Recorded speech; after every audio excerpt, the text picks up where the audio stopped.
The lights in NASA's Signal Analysis Center never went out. At 3:47 a.m. on a cold October morning in 2157, Dr. Rachel Hayes sat at her desk, rubbing her tired eyes. The same strange signal had been repeating for the past hour. At first, she thought it was just another space anomaly, like the hundreds they picked up each day. But this one was different. "Ben, come look at this pattern," she called to her colleague. Dr. Ben Morris wheeled his chair over, his coffee mug leaving a ring on his desk. "See how it repeats every 12 seconds. But each time, it's slightly different." Ben leaned forward, his eyes widening. "That's not random noise. That's a message structure." Rachel's hands flew across her keyboard, running the signal through their latest decoding algorithms. Her heart began to race. After 15 years of searching for alien life, this could be it. The computer processed the data, complex patterns transforming into recognizable symbols. "It's working," she whispered. Ben gripped the edge of the desk, both of them watching as the first alien message humanity had ever received took shape on their screen. The words that appeared made their blood run cold. "Flee. Void coanis. Darkness consumes all. Flee while you can. Get the director," Ben said, his voice shaking. "Now." Within an hour, Director Karen Wilson had called an emergency meeting. The room filled with bleary-eyed scientists and government officials, all staring at the message projected on the wall. "The signal is coming from a star system 40 light-years away," Rachel explained, pointing to a star map. "But that's not all. We're receiving similar messages from different parts of space, hundreds of them, all saying the same thing." Director Wilson's face was grim. "Are you absolutely certain these are alien transmissions?" Rachel nodded. "The language patterns are too complex to be natural phenomena. Each message is slightly different, but they all carry the same warning." She pulled up another screen showing dozens of decoded messages. "Whatever this void is, it's got advanced alien civilizations terrified enough to break their silence." Dr. Alan Parker, their senior astronomer, raised his hand. "We're detecting unusual energy readings from multiple sectors of space. Whatever's happening out there, it's big.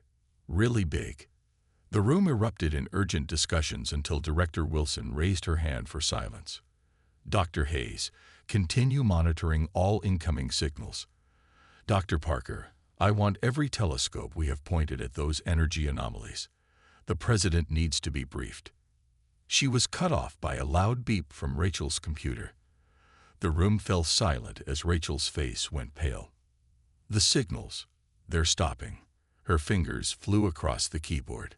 "One by one, each alien transmission is going dark. Just disappearing." They watched in horror as the map of detected signals began to blink out, like stars being snuffed out one by one. Within minutes, the silence of space became absolute once again. Director Wilson straightened her jacket, her voice steady despite the tension in the room. "Ladies and gentlemen, as of this moment, we are at DEFCON 2. Contact the Joint Chiefs and all major space agencies. I want a global defense summit called within the hour." As the room cleared out, Rachel stayed at her computer, desperately searching for any remaining signals. Ben placed a hand on her shoulder. "What do you think happened to them?" he asked quietly. Rachel stared at the empty signal map, her mind racing with possibilities. "They ran," she said finally. "An entire universe of advanced civilizations chose to run away." Ben looked at the message still displayed on the main screen. "And they wanted us to run too." Rachel stood up, her expression hardening. "Well, humanity has never been good at following directions." She gathered her research notes. "We need to understand what we're dealing with. If there's something out there scary enough to make advanced alien civilizations flee in terror, we need to know what it is." "And then?" Ben asked. Rachel's eyes gleamed with determination. "And then we do what humanity does best. We fight back." As they hurried to prepare for the defense summit, Neither of them noticed the small dark spot that had appeared on their deep space scans, slowly growing larger with each passing minute. The void was coming, but unlike the rest of the universe, humanity wasn't planning to flee. They were preparing to answer with fury. Captain Daniel Foster stood on the bridge of the TDS Defiant, Earth's newest battleship, watching as his fleet took formation near Jupiter's orbit. 6 months had passed since the alien warnings, and humanity had moved faster than anyone thought possible. The world's nations had united, pooling their resources to build the largest space fleet in human history. "Status report," he called out, his voice steady despite the tension in the air. "All 30 ships in position, Captain." Lieutenant Sarah Wilson responded from her station. "Weapon systems at full power." The void had been growing larger with each passing day. What started as a tiny dark spot on their deep space scans now looked like a massive tear in space itself, consuming everything in its path. "Message from Earth Command," Sarah announced. "Dr. Emma Carter is ready to begin the energy shield test." Daniel nodded. Dr. Carter's work had been crucial. She discovered that the void gave off a unique energy signature that could be detected and hopefully blocked. The entire fleet had been fitted with her experimental shields. "Put her through," Daniel ordered. Dr. Carter's face appeared on the main screen, her red hair tied back in a messy ponytail. Dark circles under her eyes showed how hard she'd been working. "Captain Foster, the shields should create a barrier the void can't penetrate, but we've never tested them against something this big. Better to find out now than when that thing reaches Earth," Daniel replied. He turned to his crew. "All ships, activate Carter shields." Blue energy fields sparkled to life around each vessel. Daniel watched the power readings carefully. They had enough energy to maintain the shields for 6 hours. He hoped it would be enough. "Captain." Sarah's voice was urgent. "The void, it's accelerating." The massive dark mass ahead of them surged forward, moving faster than their calculations had predicted. Stars disappeared as it approached, leaving nothing but emptiness behind. "All ships, battle positions," Daniel ordered. "Remember your training. We're humanity's first line of defense." The void reached the edge of their defensive line. Daniel held his breath as the darkness touched the first shield. The blue energy field crackled and sparked, but held firm. "Shields holding at 92%, Sarah reported. "But the void is changing." Daniel watched in horror as dark tentacles began to form within the blackness, reaching out toward their ships. One wrapped around the shield of the TDS Courage, squeezing tight. "Courage reporting shield failure." Sarah's voice was tense. "They're losing power." "Break formation," Daniel commanded. "All ships, concentrate fire on that tentacle. Use everything we've got." The fleet's weapons blazed to life, energy beams and plasma torpedoes striking the dark mass. For the first time since its discovery, the void seemed to react. It pulled back slightly, its tentacle releasing the courage. "It can be hurt," Daniel muttered. Then louder, "All ships, target any point where our weapons cause a reaction. Find its weak spots." The battle raged for hours. The void kept trying new tactics, forming different shapes and attacking from multiple angles. But each time, the fleet adapted, protecting their weakest ships and striking back with everything they had. Finally, after what seemed like forever, the void began to retreat. The dark mass pulled back slowly, leaving their sector of space. "Sir," Sarah said, checking her readings, "it's moving away from Earth's solar system. We did it." A cheer went up from the crew, but Daniel raised his hand for quiet. "This was just a test," he said. "It was learning about us, just like we were learning about it. It'll be back, and next time, it'll be ready for our shields." He opened a channel to Earth Command. "Dr. Carter, your shields worked, but we need something stronger. The void isn't just a natural phenomenon. It can think, adapt, and learn." Emma nodded on the screen.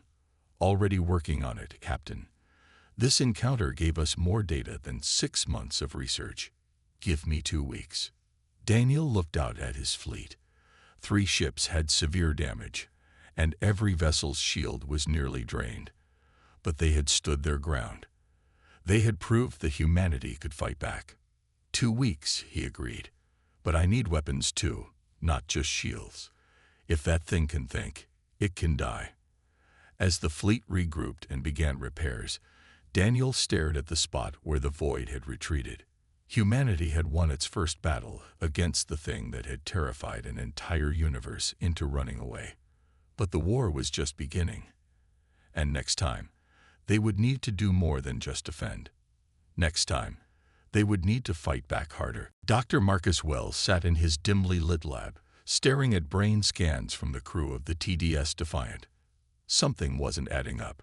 During the battle with the Void, only 30% of the crew had shown extreme fear responses. In his 20 years as a psychologist, he'd never seen anything like it. "Look at this," he said to his research partner, Dr. Linda Cooper. "Every other species ran away in complete terror, but humans, we're different." Linda adjusted her glasses, studying the data on the screen. Different how? When faced with the void, most humans don't just feel fear. They feel anger. Marcus pulled up more scans. "See these patterns? That's not panic. That's rage." Their lab door burst open. Dr. Emma Carter rushed in, her tablet clutched tight in her hands. "I found something in the void's energy readings," she said, catching her breath. "It's not just eating space. It's feeding on emotions, specifically fear." Marcus sat up straight. "That's it. That's why other species ran. The void wasn't just scary. It was making them scared on purpose." The 3 scientists worked through the night, combining their findings. They discovered that the void released waves of energy that triggered fear responses in most alien brains. But human brains processed these signals differently. "We need to test this," Linda said. She pulled a small container from a secure vault. Inside was a tiny piece of void matter collected during the battle. They had kept it contained in one of Emma's energy fields. Marcus nodded and called up the base commander. Within an hour, they had 20 volunteers ready to help. Each one would be exposed to small amounts of void energy while their brains were scanned. The results were clear. While the void energy did cause fear, human minds fought back. Instead of being paralyzed by terror, they became determined to fight. "Send this to Captain Foster immediately," Marcus ordered. "The void's main weapon isn't its physical form, it's fear itself. And we might just be immune." But their discovery came with a price. As they studied the void matter, it began to pulse with dark energy. Before they could contain it, the sample released a massive wave of fear energy. Alarms blared throughout the base. "Everyone out," Emma shouted, but Marcus ran toward the sample instead. "No," he yelled back. "We need to understand this. Keep recording the data." The fear wave hit him hard. His heart raced, his hands shook, but he kept working. Linda and Emma stayed too, fighting through their own terror to help him. The wave lasted 10 minutes.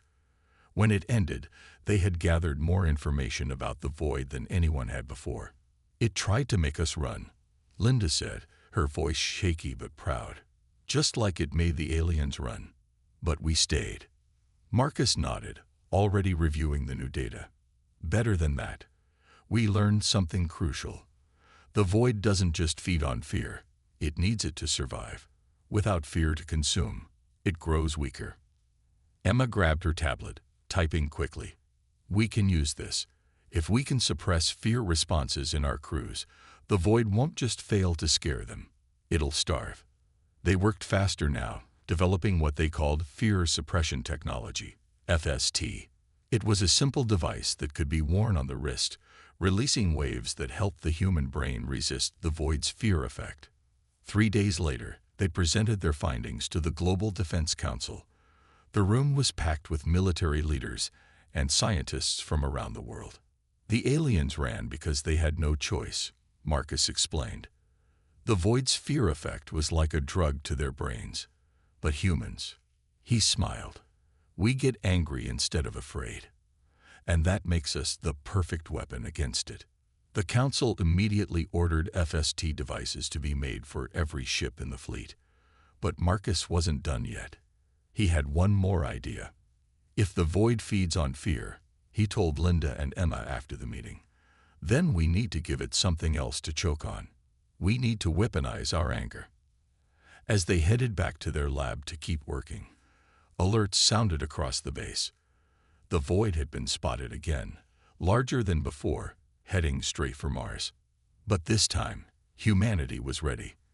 This time, they understood their enemy. And this time, they weren't going to feel fear. They were going to make the void feel fear instead. Lieutenant Amy Richardson piloted her experimental ship, the TDS Firefly, toward the edge of the void. Unlike the larger battleships, her vessel was small, quick, and equipped with the newest technology Earth had to offer. Beginning approach, she reported back to Mission Control. FST device active and running at full power. The dark mass loomed ahead of her. Thanks to Dr. Wells's fear suppression technology, she felt only a slight unease instead of the terror that had driven alien civilizations to flee. Remember, Dr. Emma Carter's voice crackled through her comm. Your ship's sensors are designed to record direct contact with void matter. No one has ever gotten this close before. Amy took a deep breath. Well, there's a first time for everything. She guided the Firefly closer, watching as her shield sparked against the darkness. The ship's special sensors lit up, collecting data about the void structure. Suddenly, her instruments detected something strange. Control, are you seeing this? She asked. The void matter. It's pulling away from my ship. Confirmed, Emma replied, excitement in her voice. It's reacting to your brainwaves. The new neural transmitter is working. The neural transmitter was their latest weapon, a device that broadcast human consciousness like a radio signal. Amy watched in amazement as the void actually retreated from her thoughts. Running weapons test, she announced. The Firefly carried prototype weapons designed by Dr. Wells and Dr. Carter. These psychic resonance cannons concentrated human brainwave patterns into focused beams. Amy targeted a small portion of the void and fired. A bright beam of energy, powered by her own defiant thoughts, struck the darkness. Where it hit, the void didn't just retreat, it dissolved. Direct hit, she shouted. The void matter is breaking down at the molecular level. It can't maintain its structure when hit with concentrated human consciousness. Her celebration was cut short as the void suddenly changed. The entire mass shifted, turning toward Earth instead of continuing its usual path of random consumption. Control, are you seeing this? Amy's hands gripped her controls tighter. It's changing course. It's coming right for us. Get out of there, Lieutenant, Emma ordered. Back to safe distance now. But Amy held her position. No. We need this data. The void is showing intelligence, making decisions. It sees us as a threat now. She was right. For the first time, the void wasn't just consuming space randomly. It was targeting humanity specifically, recognizing them as the only species that had fought back. The darkness surged toward her ship. Amy fired the psychic resonance cannon again and again, each shot tearing holes in the void structure. But it kept coming. Amy, your FST device is overloading, Emma warned.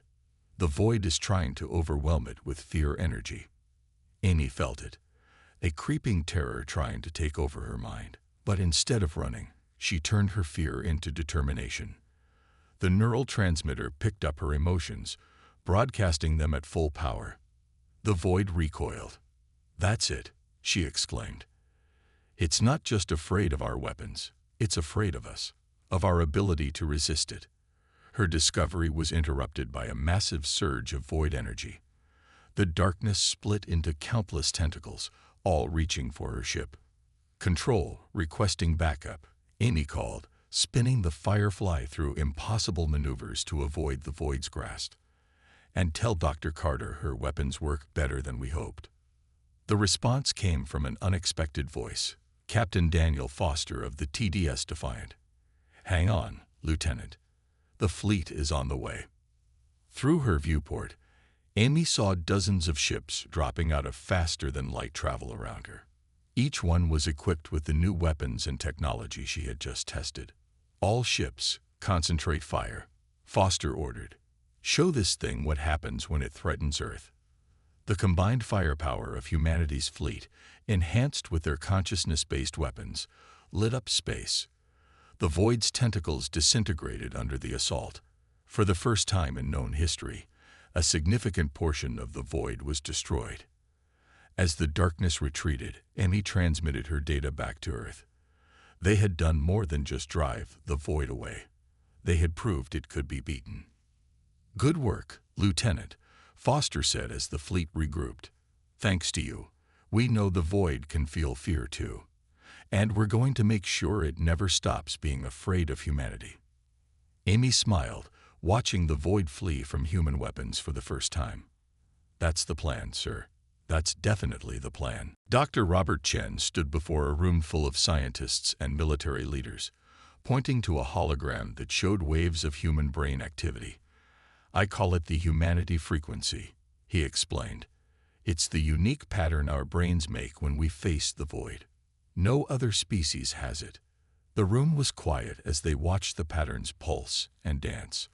After weeks of studying Lieutenant Richardson's battle data, Robert had made a breakthrough that could change everything. "While other species feel only fear," he continued, "humans feel something more. We feel anger, courage, and determination. These emotions create a specific frequency that hurts the Void." Suddenly, alarms blared through the base. Commander Lisa Bradford rushed into the room, her face serious. "We're picking up signals," she announced. "Not from the Void, from other species." Everyone followed her to the command center. On the main screen, dozens of dots appeared, representing ships approaching Earth's solar system. "Are they hostile?" someone asked. Lisa shook her head. "No, they're refugees. The aliens who fled from the Void. They're coming back. They've been watching us fight." The first alien ship arrived an hour later. It was massive, covered in strange symbols, and carried thousands of beings who looked nothing like humans. Their leader, a tall creature with silvery skin, spoke through a translator. "We watched as you fought the darkness," the alien said. "We saw you drive it back. How? How did you resist its fear?" Commander Bradford stepped forward. "We're built differently," she explained simply. "Fear makes us fight harder, not run away. And now we know how to use that against the Void." More alien ships arrived each hour. Species that had hidden for years came out of their hiding places, drawn by the news that someone had finally fought back against the Void. Dr. Chen worked with the alien scientists, sharing his research on the humanity frequency. They were amazed by how human brains worked. "Your species is unique," one alien scientist said. "Your emotions are like weapons. We never imagined fighting back was possible." But their work was interrupted by more alarms. The Void had returned, and this time it was massive. The dark mass that appeared at the edge of the solar system was bigger than anything they had seen before. "It's not just attacking anymore," Lisa said, watching the screens. "It's trying to end this fight once and for all." Robert rushed to his lab, alien scientists following him. "We need to combine our knowledge," he said. "Humans can fight the Void, but we need your advanced technology to make our weapons stronger." The aliens agreed. Within hours, ships from a dozen different species joined Earth's fleet. Commander Bradford stood on her ship's bridge, looking at the combined force. This is what the Void feared, she realized. Not just humans fighting back, but humans teaching others to fight too. The Void struck first, sending waves of darkness toward Earth. But this time, humanity wasn't alone. Alien ships, equipped with human consciousness transmitters, joined the battle. "All ships, protect Earth," Lisa commanded. "Show the Void that the universe isn't running anymore." The battle was fierce. The Void was stronger than ever, but so were its opponents. Human emotions, broadcast through alien technology, tore holes in the darkness. Every ship, human and alien alike, carried weapons powered by the humanity frequency. Near the end of the battle, an alien captain saved 3 human ships from destruction. When asked why, the alien's answer was simple. We learned courage from you. Now we will show the Void that it made a mistake when it made us run. As the Void retreated once again, the combined fleet regrouped around Earth.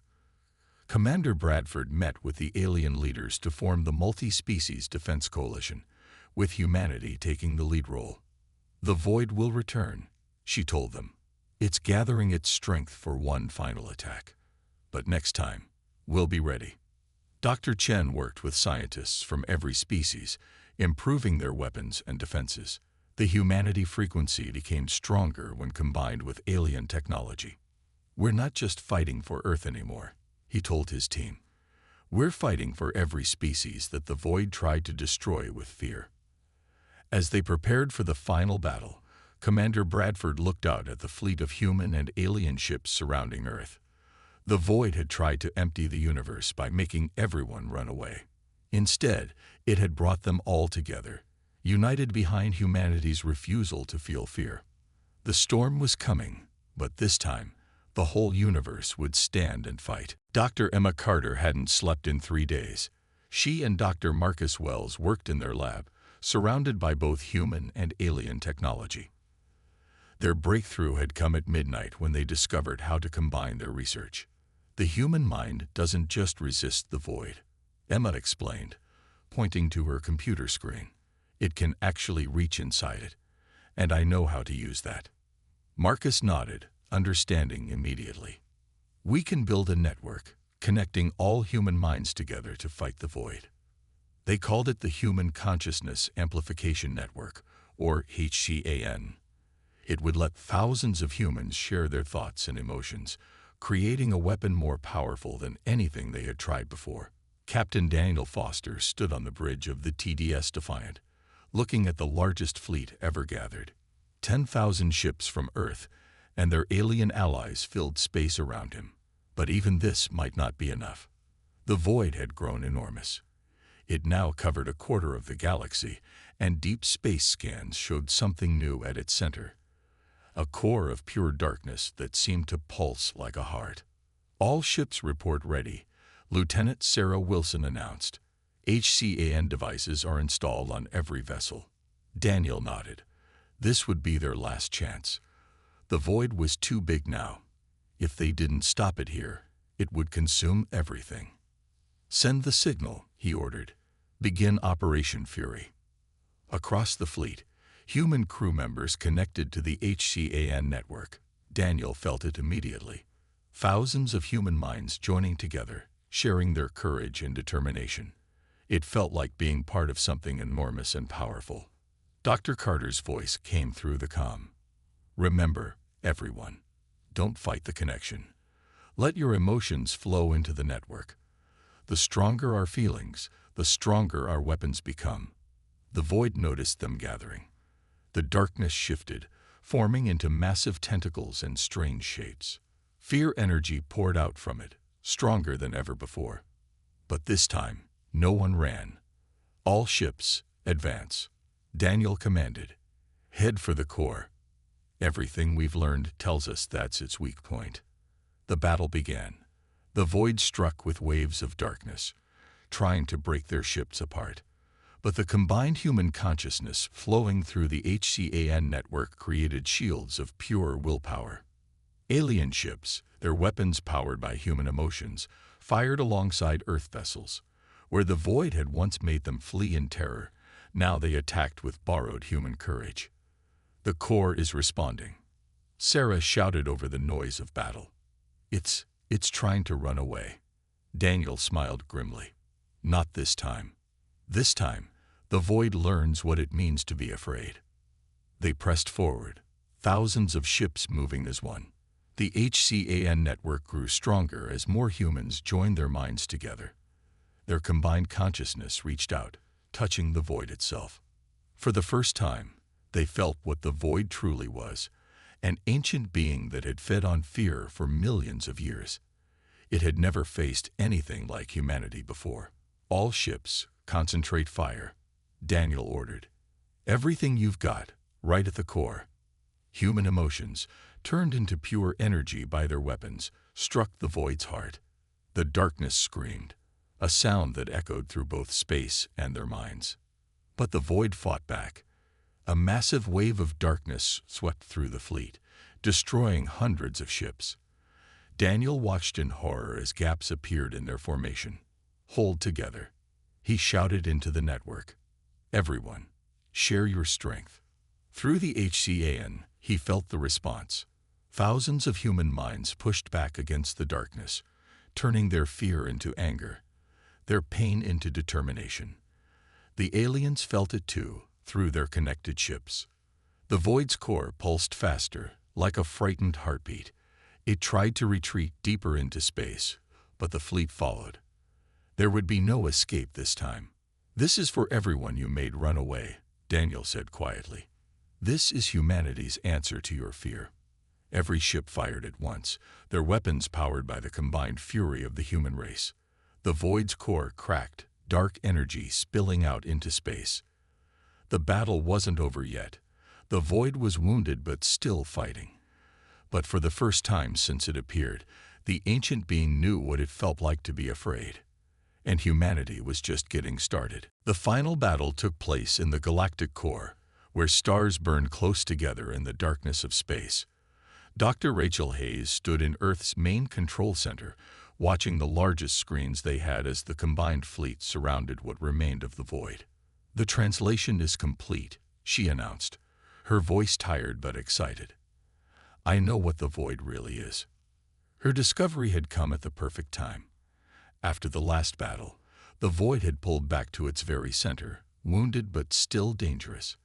Now they could finally understand their enemy. "It's not just one creature," Rachel explained to the War Council. "It's the last survivor of a universe that existed before ours.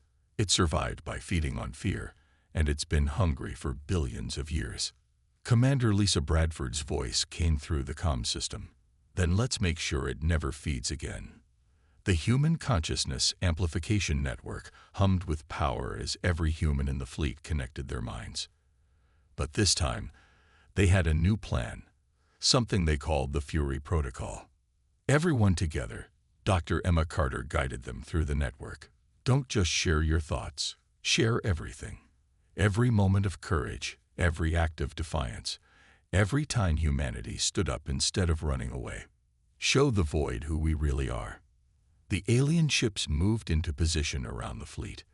They couldn't join the HCAN, but their advanced technology amplified its power, sending human consciousness deep into space. The void lashed out one last time, desperately trying to make them feel fear. But humanity had a different answer ready. Through the network, they shared their history, every battle humans had ever fought and won. Every time they had faced destruction but refused to give up. Every moment of bravery from thousands of years of human existence. The void screamed as human memories and emotions poured into it. Where fear had once fed it, courage now burned it like fire. "Commander Bradford," Captain Foster called through the comm. "The void is trying to escape. We need to hold it here." "Already on it," Lisa replied. Her ships moved forward, forming a wall of metal and energy around the void. It was a suicide mission. They would take the worst of the void's attack, but it would give the rest of the fleet the time they needed. "Now," Dr. Carter shouted, "everyone, release your strongest emotions. Don't hold anything back." The HCAN network blazed with power as every human mind united in one massive surge of defiance. Alien technology amplified it, turning human consciousness into a weapon more powerful than any gun. The void's dark core cracked open, light pouring out from inside. For the first time in billions of years, the ancient being felt something new, hope. Hope that it could finally rest, finally stop being hungry. "It's working." Rachel watched her readings with amazement. "The void, it's accepting our emotions, not just our anger, but our ability to forgive too." The darkness that had terrified an entire universe began to change. Where it had once been empty and hungry, now it filled with human thoughts and feelings. Courage replaced fear. Hope replaced terror. Even the void could learn to change. Commander Bradford's fleet took heavy damage, but they held their position until the end. They watched as the void's dark energy transformed into something new, not destroyed, but changed forever. When it was over, the galactic core glowed with a strange, peaceful light.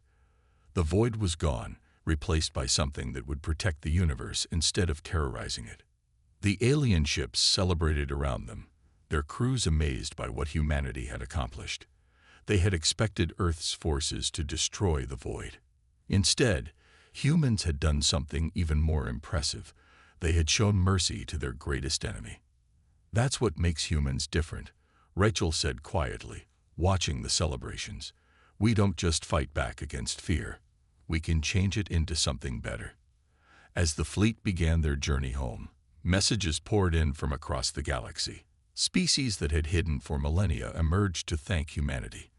The universe was safe now, and everyone knew who had saved it.